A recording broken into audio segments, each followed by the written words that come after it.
Bismillahirrahmanirrahim. Assalamualaikum warahmatullahi wabarakatuh. Bapak-bapak, ibu-ibu, mas-mas, mbak-mbak, khususnya adik-adikku sekalian yang dirahmati Allah dimanapun Anda berada. Kembali di Iip Channel bersama saya, Iip Wijayanto. Kali ini kita akan membahas tema 3 sebab mantan takut ketemu kamu. Yang pertama, mantan takut ketemu kita karena dia takut jika kita marah kepada dia. Jadi wajar tuh, semuanya orang itu punya pengalaman takut dimarahi. Kita juga sejak kecil kan, kalau di sekolah itu ulangan dapat nilainya kurang bagus, itu takut sekali itu kalau sampai orang tua tahu, takut dimarahi. Ya, berantem dengan teman, takut kalau sampai orang tua kita ngerti kemudian marah, begitu kan? Pada saat bagi-bagi rapot tuh, aduh kok nilai rapot tidak bagus, pulang ke rumah itu rapotnya dilipat-lipat itu, tapi ya orang tua tahu juga kan, karena dia tahu itu waktunya pembagian rapot, dimarahi. Jadi kita semua itu punya pengalaman takut dimarahi. Nah, termasuk juga mantan. Dia takut kalau ketemu kita dan kita sampai marah kepada dia.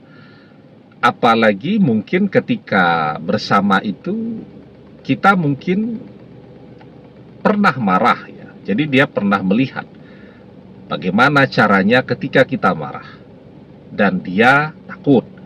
Nah, sehingga itu yang kemudian membuat dia sampai saat ini berusaha sekuat tenaga dengan segala cara agar jangan sampai ketemu dengan kita. Yang kedua, orang yang melakukan sebuah kesalahan itu pasti takut. Takut kenapa? Ya takut kalau sampai kesalahannya itu ditunjukkan kepada dia. Nah, mantan jelas melakukan kesalahan. Dia mengkhianati kita. Dia cuman memanfaatkan kita. Ya, dia berselingkuh dengan orang ketiga. Kesalahannya banyak. Dan itu wajar membuat dia sangat takut untuk ketemu dengan kita.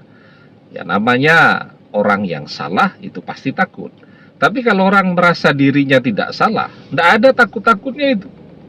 Ya, mau ketemu ya ketemu, dia tidak salah kok. Tapi kalau kemudian orang sudah melakukan kesalahan, otomatis dia akan merasa takut ketemu dengan seseorang yang sudah dia khianati, yang sudah dia zolimi, yang sudah dia manfaatkan tadi. Nah, kemudian yang ketiga, sebabnya kenapa mantan takut ketemu dengan kita. Tapi sebelum kita bahas lagi lebih jauh, jangan lupa yang belum subscribe untuk memencet tombol subscribe dan menyalakan lonceng notifikasi agar Anda selalu mendapatkan pemberitahuan video-video terbaru dari channel kesayangan kita ini. Dengan subscribe, doa-doa kita selalu terhubung sehingga kita selalu bisa berdoa bersama-sama ya. Dan jangan lupa subscribe itu gratis ya. Nah, yang ketiga yang mantan paling takuti dari kita sehingga dia takut kalau sampai ketemu dan kita akan bilang, ya kamu mengkhianati. Nanti akan saya bongkar semua rahasiamu kepada orang tuamu, kepada orang ketiga dan seterusnya. Nah, itu sesuatu yang paling mantan takuti. Dia takut kalau kita membongkar semua rahasianya. Kepada orang tuanya, dia cerita, tidak ada hubungan apapun dengan kita. Kepada keluarganya, dia bilang, tidak pernah mengenal kita. Kepada pasangan barunya, dia bilang dia masih sendiri. Tidak pernah ada apapun antara kita dengan dia. Itu sesuatu yang paling dia takuti. Kalau sampai kita bilang ke dia akan membuka semua rahasia-rahasia dia dengan kita. Ya, itu yang membuat dia begitu ketakutan. Jangan sampai ketemu kita, jangan sampai terhubung dengan kita di media sosial, dan karena itu dia selalu menghindari kita. Padahal kita tidak seperti itu. Ya. Nah, kita tidak sukalah membuka-buka rahasia ya. Apalagi kalau rahasia dia, kan artinya rahasia kita juga terbuka ya. Nah, jadi walaupun mungkin bagi kita tidak ada yang rahasia, keluarga kita tahu semua, kita pernah bersama dengan mantan, teman-teman kita semuanya ngerti, wong pernah kita perkenalkan. Tapi kadang memang cinta itu dia berkorban. Dia berkorban ya, hanya dikatakan sebagai teman atau bahkan sama sekali tidak kenal. Dia berkorban segalanya, dan dia termasuk juga berkorban untuk menahan keinginannya untuk membuka siapa dirinya. Kan kalau dia buka bahwa dia adalah pasangannya mantan dulu, mantan bisa repot tuh ya. Sekarang kan semua orang taunya pasangannya yang itu. Tidak ada seseorang yang pernah mengisi masa lalu mantan.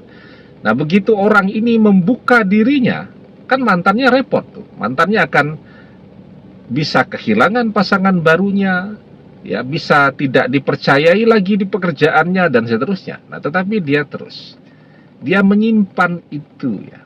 Ya enggak apa-apalah, yang penting mantannya bahagia. Satu-satunya jalan perjuangan yang dia lakukan pada saat ini adalah berdoa agar mantannya sadar, agar mantannya kembali kepada dia, agar mantannya berjodoh dengan dia. Tetapi sesungguhnya ketika dia berdoa, itu adalah cara terbaik untuk mengembalikan mantannya sebagai jodoh abadinya.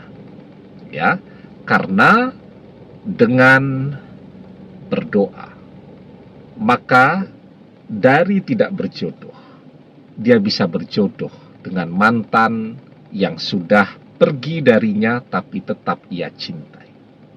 Ya, la yaruddul qada'a illa doa. Tidak ada yang bisa mengubah takdir kecuali doa.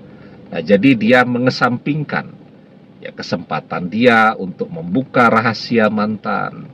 Dia mengesampingkan semua hal ya yang kemudian bisa membuat mantan malu, yang bisa membuat mantan merasa frustasi, yang bisa membuat mantan tidak mencintai dia, malah membenci kan. Kalau dia buka semua rahasia tadi, ya belum tentu juga mantannya mau balik.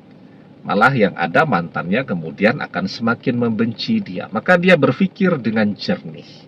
Ya sudah, kalau sekarang mantan menjauh, dia berikan kesempatan kepada mantannya untuk bisa berpikir dengan jernih, untuk mengenali pasangan barunya, mengenali orang ketiga itu seperti apa. Nah, sekarang dia menjauh, tetapi sesungguhnya menjauhnya itu untuk mendekat. Ya, dia jauh secara zahiriah, tetapi dia selalu bersama mantannya di dalam doa-doanya. Ya, dia jauh secara zahiriah, tetapi dia ikat mantannya itu melalui doa-doanya agar mantannya selalu mendekat dari waktu ke waktu, agar mantannya menjadi jodohnya selamanya dunia akhirat. Demikian, semoga bermanfaat. Wallahu a'lam bissawab, billahi taufik wal hidayah. Assalamualaikum warahmatullahi wabarakatuh.